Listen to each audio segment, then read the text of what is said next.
Hi, I'm Femi Okay. And I'm Malika Bilal. Today, Crazy Rich Asians is the first major Hollywood film with an all-Asian cast in 25 years. Now, does this make it a watershed moment for representation? Tweet us your thoughts or comment in our live YouTube chat, and perhaps you too could be in the stream. Rach, we've been dating for over a year now, and I think it's about time people met my beautiful girlfriend. What about us taking an adventure east? Like Queens? Singapore, Colin's wedding. Don't you want to be my family? I hardly know anything about them. Every time I bring them up, Nick changes the subject. Maybe his parents are poor and he has to send them money. We'll take our bags and get you checked into first class. Nick, we can't afford this. So your family is rich? We're comfortable. That is exactly what a super rich person would say. Crazy Rich Asians tells the fictional story of Rachel Chu, a native New Yorker who flies to Singapore to meet her boyfriend's family, and the meeting doesn't exactly go smoothly. Now, the film is being lauded by some as an important moment for representation because it tackles the complexities of what it means to be Asian American. But some critics point out it shines a spotlight on Asian American representation while ignoring other Asian groups. And joining us to discuss this on set is Brad Jenkins. He's the executive producer at Funny or Die. In Los Angeles, Nancy Wang Yoon. She's a sociologist and author of Real Inequality, Hollywood Actors and Racism. And in New York, Kimberly Yam. She's the Asian Voices editor for The Huffington Post. Welcome everyone to the stream. I want to start on my laptop with a tweet because, of course, this is a conversation that is going viral online. Evie here types in, I find rom-coms, which is romantic comedies, cheesy, but I watched Crazy Rich Asians to support an all-Asian cast, and for the first 5 minutes, I bawled. Nothing to do with the storyline. It was just seeing Asians portrayed in so many different ways other than kung fu fighter or tech girl with dyed hair sidekick. Brad, this person cried for the first 5 minutes of the film. I will, full disclosure, I cried several times during out the film. Not in the first 5 minutes, I will say, but this clearly spoke to Evie. Can you relate to that? I can. You know, I'm one of these guys who actually likes rom-coms. I'm like the one guy in the audience of nothing but women, so I can relate. And I felt the same way. There was something really touching about seeing your face up on screen, but in so many different ways, right? Not just the one stock character or the one goofy nerd. It's everything. It's the leading man, it's the bad boy, it's the hot leading woman, it's the villain. Everyone was Asian. And it took 25 years for this to happen. It was a special moment, and it was interesting, bawling. Again, I'm gonna pull out my man card here. I found myself crying a few times in this film, and I think that it speaks to that. It speaks to a hunger for us to see ourselves reflected. And I think that's why you're seeing it feel like a movement as opposed to just a movie. See, Nancy, you spend a lot of time looking at representation in Hollywood, and particularly the lack of representation. So when you see a film like this do incredibly well, what's the backstory? What is it telling us about where Hollywood is right now and where there isn't the representation of Asian Americans, for instance? Yeah, so historically, Asian Americans have been underrepresented, and yet Asian Americans are some of the highest internet streaming service users. They also have been going to movies at higher rates than their population. And so it's kind of crazy that Hollywood hasn't capitalized on this. And also, you know, they're interested in the Asian market, and Asian Americans are certainly really primed to be able to bridge the two, the Asia and the America. And so I think that the success of this film allows for a whole new generation of Asian American actors to then get roles to be able to launch their careers, which this happened with Joy Luck Club 25 years ago. We still see the daughters in playing big roles in Hollywood, like Ming Na. And so I think that that's why this movie, the success of this movie, is so significant. Kimberly, viral-tastic Kimberly. Let me just show you, remind you who Kimberly is. If you're on Twitter, you will know who Kimberly is. Kimberly Yam. Let me just go down here. I just want to amaze people with what a tweet can do. Tweet thread here. 122,000 retweets, 385,000 likes, and it goes on and on and on. Why? Because Kimberly's sharing stories like this one. You're 9 years old, you attend ballet camp, someone tells you that another girl hates you. She thinks your eyes are an ugly shape. You don't have the vocabulary to describe why that's hurtful, but now you hate your distinctly Asian face. You don't want to be Chinese anymore. So many people around the world said, yes, that's me too. I understand, I get that. And you wrote that after seeing a rom-com. Yeah. Explain. I think, kind of going back to what Brad brought up before, when, our faces, our stories are so absent from the landscape, and suddenly you see it up there and you see, it's not just one Asian token Asian character. There's a diversity of personalities. There's a diversity of types of Asians. I mean, it's much more true to what we see out in the real world. We're not all these like nerdy sidekick whatevers. We're a lot of different personalities. And so seeing that kind of for the first time on screen was a very emotional thing for me. And I think when we talk about representation, there's this whole other side to it, which is a little bit neglected, which is, why it actually matters. And, we say that representation matters, but there are real world consequences. And so, for me, and this is really the true kind of story about the tweets is, the reason why the whole thing was so, impactful was because if you don't grow up with these stories and your only references to your own race are these kind of racist incidents, then you do end up having kind of a self-hatred for your culture. And I think that's a lot of the reason why it went viral, is because a lot of people could relate to that.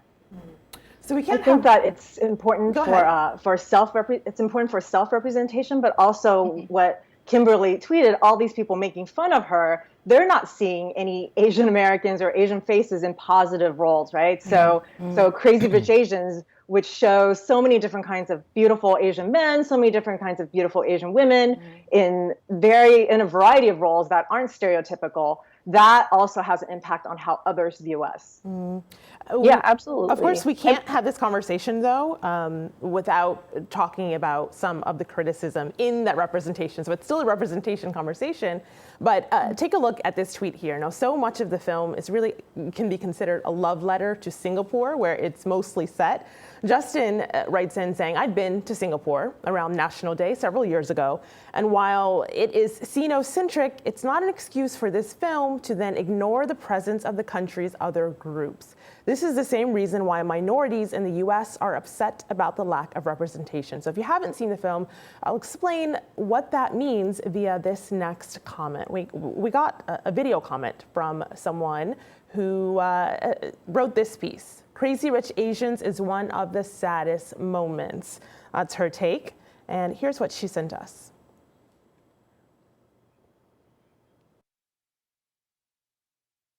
While it's a triumph for representation for Asians in America, in the Singapore context, things are a little bit more complicated. So Singapore is currently having a big debate about inequality, and the lifestyles depicted in the movie are pretty much out of reach for most Singaporeans. Secondly, it's problematic that the only minorities represented seem to be servants, pretty much, and there's a scene involving Sikh guards, which is just flagrantly racist, especially with the scoring of ominous music. And finally, there's this weird conflation of Singapore with China, with the choice to open the movie with a quote by Napoleon Bonaparte about China, which at least implies that Singapore is a Chinese country. And I think this basically misrepresents Singapore. So that's actually a different comment.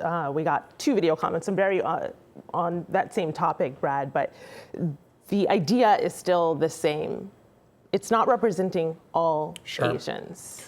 Yeah, I mean, look, I think, take a step back. I think we all agree we're in the ice age of Asian American representation. It's taken us 25 years to get to this point. This movie was based on a book. It was based on a story. And you're not going to represent every culture, every Asian American group in one story. We wish that we could, I think, as storytellers, include everyone, but this was set in a very specific family, in a very specific time. And unfortunately, I think it's actually a good thing. I'll take it back. I think it's a good thing that even with an incredible representative film like this, that we can still be critical, that we can still not be 100% satisfied. There were characters in the film that didn't have lines. There were races in the film that were not included. But it's our first film, right? And so I think that as the director, John Chu, and the screenwriter, Adele, they've talked a little bit about this being the opening of the door for other stories and other representations to be told. So it's not going to be perfect. Not everyone is going to be represented, but it's a start. I like how you said it's our first film, like your film, your baby. Nancy, do you feel it's your film too? You have ownership. You've seen it. How many times have you seen this film? I've seen it 3 or 4 times now. All right, you're practically the director. Well, I have to say that the first time I saw the film, I had all these critiques in my head, and I did notice exactly what that tweeter or that video said. The Sikh guards being the only dark-skinned Asians, and then they're like I think Aquafina was kind of scared of them, and I immediately cringed. I thought, oh my gosh, this shouldn't be like this, This is exactly what we're afraid of. And I remember whispering it to people other Asians who were in the audience, like, what did you think of that? Did you think that was racist? And people did, and yet we still supported the film. So I think it's okay to feel mixed, to feel all sorts of feelings, right? You're feeling joy, you're feeling sadness, you're also feeling maybe anger at not being able to tell all the stories, and especially being insensitive to some groups. And I think it's really healthy to be able to have all these conversations so that we can finally actually say how do we want ourselves to be represented. Yeah, and in defense of the director, the guards, the Gurkha guards, were in the book. And in fact, there are annotations and notes about the guards and provided history of why they wore what they wore. And so you can't include all of that context in a film.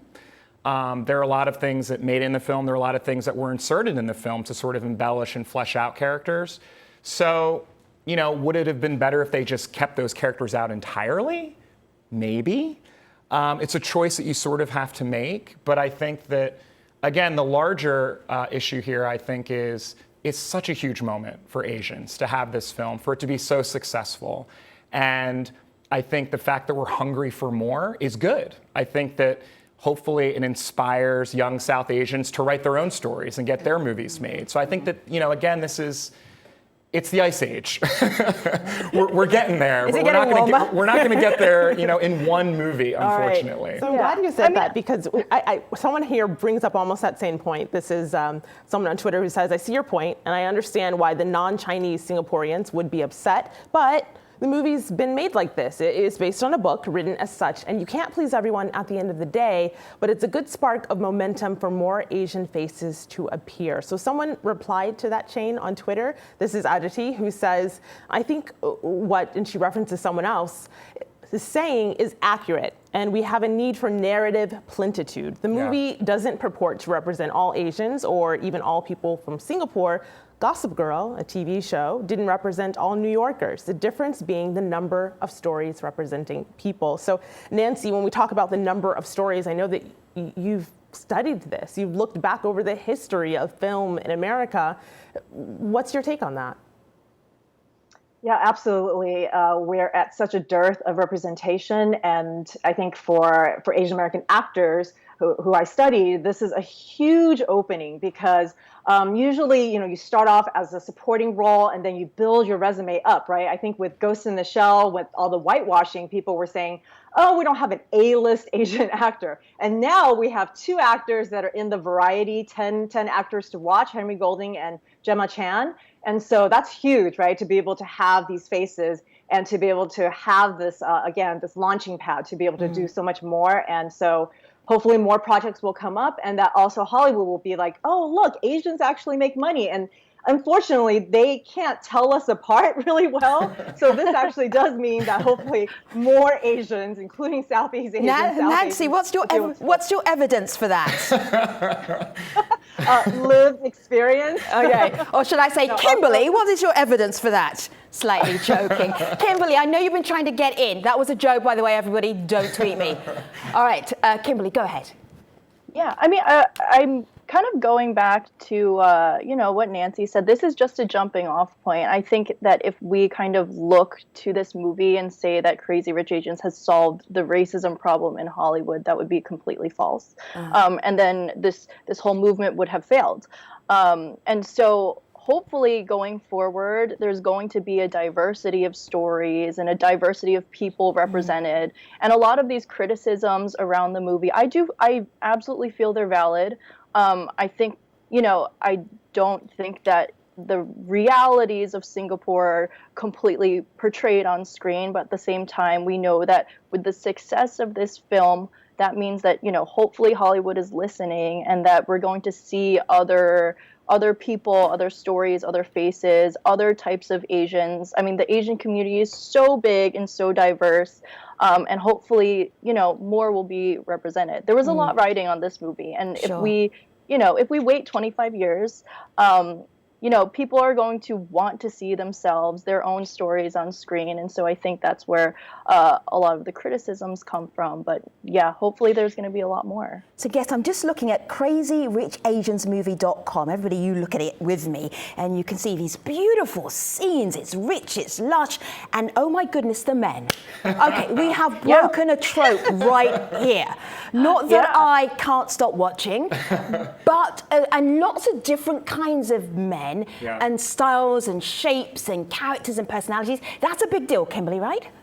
Yeah, I mean, I think the important thing to remember about this movie is that because the cast is so large and because there are so many different types of people portrayed on screen, you're not fitting anyone into a box. And so you can show people there are funny dudes, they're really hot dudes. Asians can have really nice abs, I wondered what you were going to say there when you said the A word. I was